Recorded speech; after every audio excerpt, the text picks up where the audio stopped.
Today is the World Asthma Day. Let's see 3 easy practices to improve your lung capacity, which you can do while sitting on a chair. Raise your hands up, adjust your right palm on the left shoulder, blade left palm on the right, and take your chin up.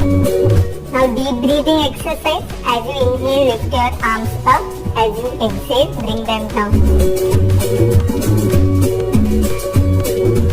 Lift your arms up in line of the shoulders. As you inhale, stretch them out. As you exhale, bring them closer.